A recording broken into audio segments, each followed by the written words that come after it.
Right, so let's deal with the energy crisis. The president has cancelled his trip to the WEF summit in Davos to deal with the power crisis here at home.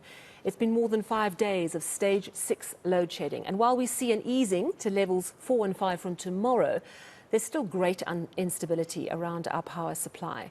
And then, of course, last week we got the news that energy regulator NERSA was granting the power utility a more than 18% power hike, which will kick in from April. It's something that has infuriated South Africans, already grappling with increased costs of running a generator or installing a backup system for their home or business.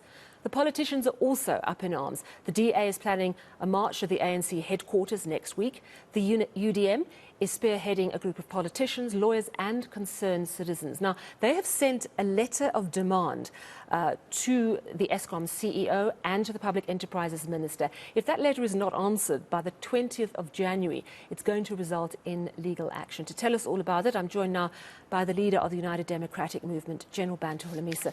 General, thank you so much for your time. So just to give some background for our viewers, many of which will not have read the long letter that you wrote, it's the IFP, the UDM, Build 1SA, NUMSA, Lukhona Mnguni, of course, who is a political analyst and works for us here on eNCA. There's a number of businesses that are listed, and also there's about 7 law firms who are representing all of you. All of you are united in demanding that electricity, the supply of electricity, be immediately stabilised. Your letter is addressed to Andre de Ruyter and Pravin Gordhan. I'm just wondering what you're hoping to achieve. What do you've sent a letter of demand. You say you need an answer by the 20th.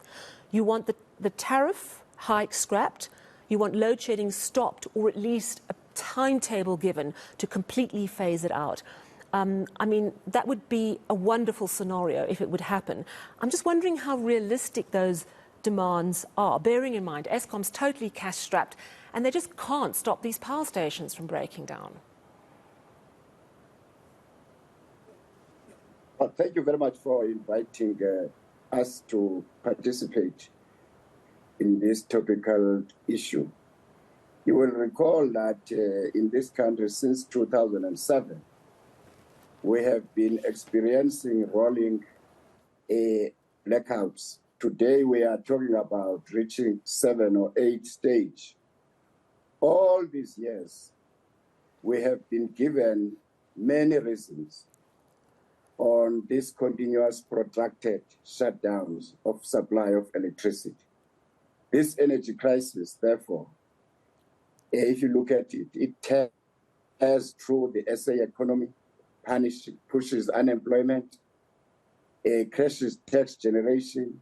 The list is long and it affects the hospital, the schools, and so on and so on. So our approach in this letter is simply to remind the comrades in corruption about their constitutional obligation. I mean, since 2007, you want to tell me that they have not applied their minds to come up with a solution. Instead, what we hear, what we see, what we read is that they have helped themselves in the same money which was supposed to upgrade those plants by partnering with one of the companies, Hitachi. I'm referring to the ANC's Chancellor House, which has taken billions out of this. Now we need to get more answers. High on the agenda, is it advisable that you continue to close down all these coal plants and you don't have an alternative or substitute ready to continue generating electricity? We are also asking some questions. The superpowers or the Western countries led by USA. General, are you... Sorry, General, I just lost you for a moment. There was a slight fallout in your sound. You're just talking about Western countries. If you could pick up your thought from there, please. I'm sure you are aware that the Western countries led by the USA have recently, or 2 years ago, pledged Africa about $8 billion What will that money be used for? Whilst we are still waiting for it, what should we be doing? Must we continue to close down all these coal generated plants? So there is a lot which needs to be here, because these fellows are not transparent. They just tell us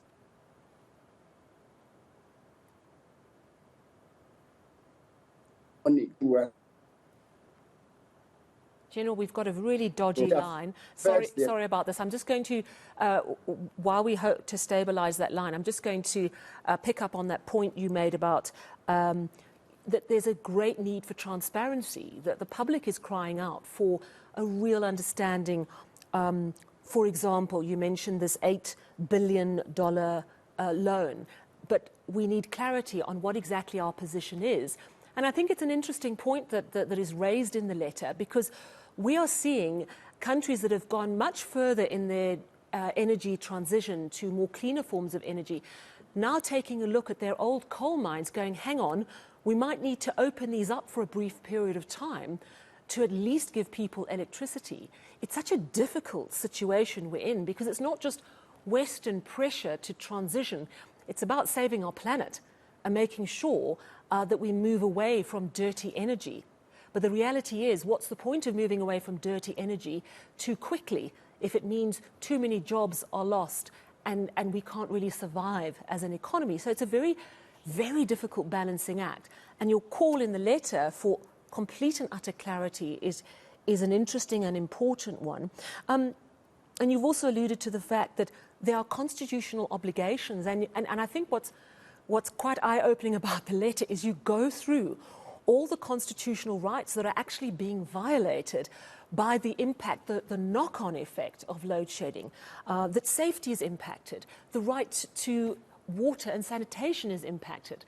You know, there's just so many things. Education, the right to access to the courts. We saw that massive article in the Sunday Times yesterday saying that the courts in some areas are going to have to go online because they don't have proper backup generators. There's just so many problems. What I want to ask you is, if by the 20th you don't have a satisfactory response, you're going to then move into a legal process. What charges are you planning to lay? Are you going to take it from a human rights perspective? Just talk to me about the process from here. Well, if the ruling party is going to again continue with their arrogance of power and by ignoring, for instance, the demands were put across, then our legal eagles are ready to submit papers with an aim to force the government to go and face the court.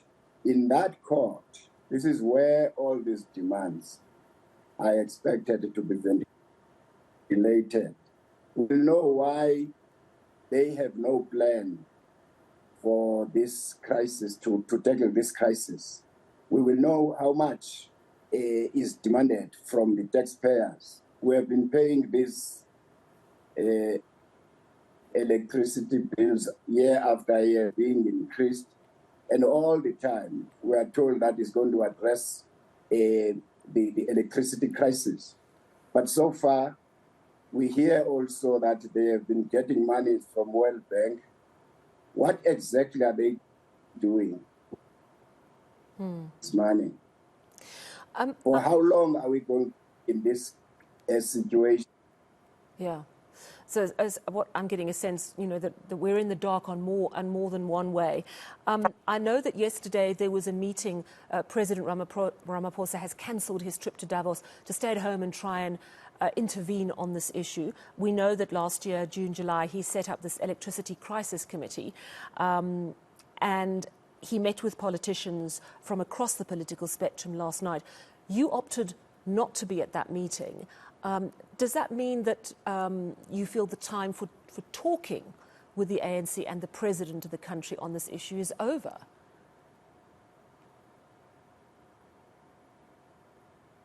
No, yesterday when I received the invitation late I informed the Honorable Foreign of Works with the President that I will be busy with the lawyers preparing a letter of demand addressed to the Minister of Public Enterprise and ESCOM to ask what is the plan by them to take us out of this problem. So I did apologize. I understand also that some of the political parties, like ATM,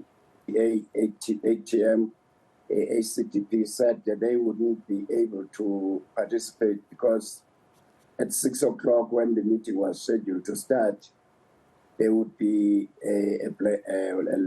what do you call it, load shedding in their areas. Oh, the So, irony. but in my case, in my case, I was busy, and I'm happy that this letter is out. We have released it today. All right, so we'll keep in touch with you. It is interesting, as you've explained, that this is very much a broad coalition of people from different political parties, from a union, but also academics, lawyers, all saying the same thing. It's going to be very interesting to see what response you get from Andre de Ruyter and Pravin Gordhan, particularly bearing in mind the constraints that they're facing. But you're making the point that since 2007, it has been clear there is going to be an electricity crisis. Action should have been taken before now. Thank you so much for joining us. Much appreciated. And apologies about that difficult line.